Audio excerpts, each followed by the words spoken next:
নমস্কার, আমি রিশা। আজকে তোমাদের যে টপিকটা নিয়ে আলোচনা করব সেটা হচ্ছে জিএস পেপার 1 এর একটা সাবজেক্ট হলো সোসাইটি। তো অ্যান্সার রাইটিং প্র্যাকটিস করতে হবে। এখানে কিছু কোশ্চেন থাকবে যেটা 250 ওয়ার্ডসে লিখতে হবে, সেটাতে 15 মার্কস থাকবে। আর যেগুলো 10 মার্কসের সেগুলো 150 ওয়ার্ডসে লিখতে হবে, ঠিক আছে? তো আজকে একটা কোশ্চেন অ্যান্সার আমি ডিসকাস করব। একটা কোশ্চেন 2020-তে এসেছিল, এটা 10 মার্কসের এবং এটা 150 ওয়ার্ডসে লিখতে হবে। কোশ্চেনটা ছিল, has caste lost its relevance in understanding the multicultural Indian society? Elaborate your answer with illustrations. মানে জাতিভেদ প্রথাটা কি পুরোপুরি উঠে গেছে? এটা সম্পর্কে তোমার মতামত ব্যাখ্যা করো।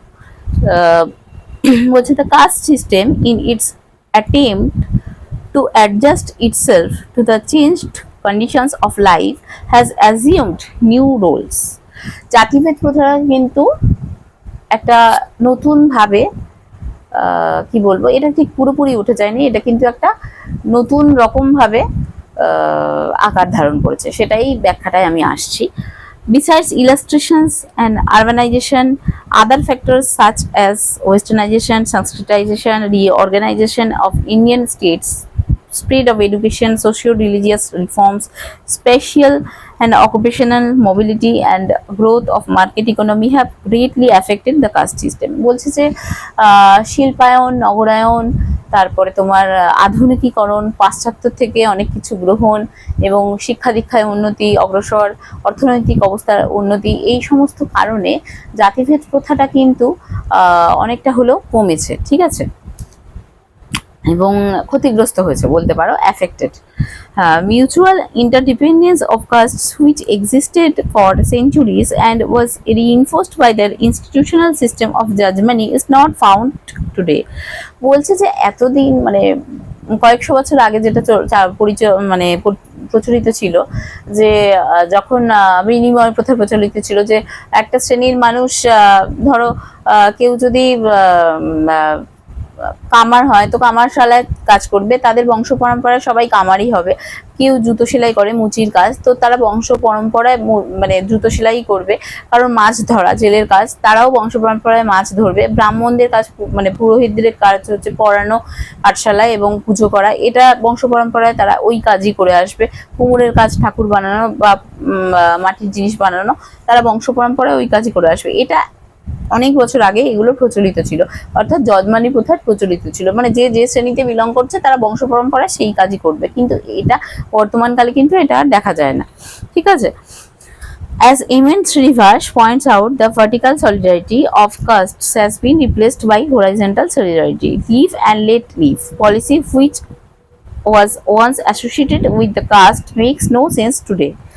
বলছে এমএন শ্রীনিবাস পয়েন্ট আউট করেছেন, কি বলেছেন না, ভার্টিক্যাল সলিডারিটি, অর্থাৎ এটার অর্থ হলো উলম্ব সংহতি। মানে এতদিন যেটা সমাজের মধ্যে প্রচলিত ছিল যে একজন একজনকে এক একটা কিছু দিয়ে হেল্প করবে, যেমন বিনিময় প্রথা, সেরকম আর কি। একজন এক একজনের কাজ এক একটা, সে এক একজন এক একজনকে এক একটা সাপ্লাই করছে, উভয়কে হেল্প করছে, এই রকম ভাবে একটা সংহতি নিয়ে তারা বেঁচে ছিল। কিন্তু এখন সেই ধারণাটা কিন্তু পরিবর্তন ঘটেছে। এখন কি হয়েছে না, এটাকে বলছে হরাইজন্টাল সলিডারিটি, অর্থাৎ অনুভূমিক সংহতি।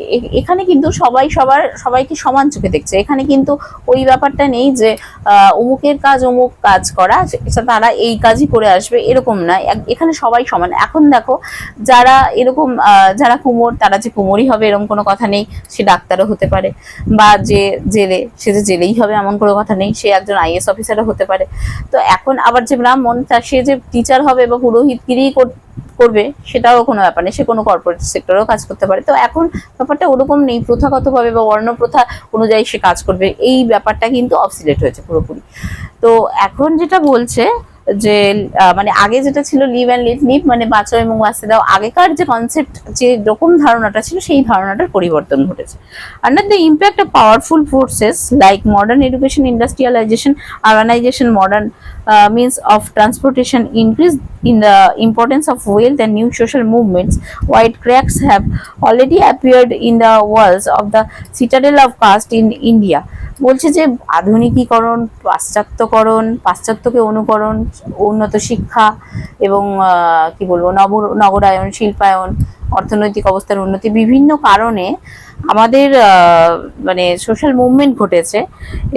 এর ফলে কি হয়েছে, আমাদের সম্পদ বৃদ্ধি পেয়েছে, এটা ঠিক কথা, কিন্তু আমাদের জাতিভেদ প্রথার যে সিটাডেল অফ কাস্ট বলা হচ্ছে, মানে জাতিভেদ প্রথার যে দুর্গ ছিল সেটা প্রাচীরে কিন্তু ক্র্যাক ধরেছে, ফাটল ধরেছে, বোঝা গেছে।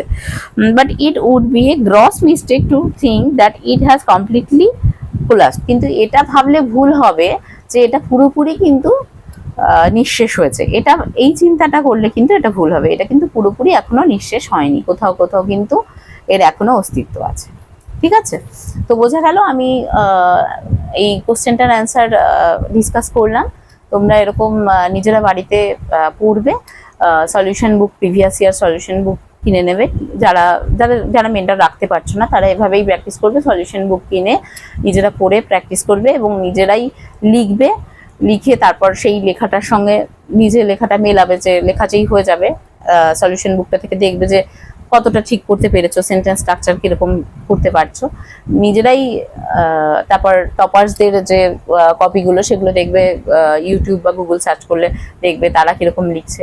এভাবেই নিজেরা নিজেদের লেখাকে ইভ্যালুয়েট করবে। আর যদি মনে করো মেন্টর নিতে পারবে, আমার সঙ্গে যোগাযোগ করতে পারো, ডেসক্রিপশন বক্সে আমার ফোন নাম্বার দেওয়া আছে, আমার ডিটেলস বলা আছে। ঠিক আছে, তো আজকে এই পর্যন্তই, নমস্কার।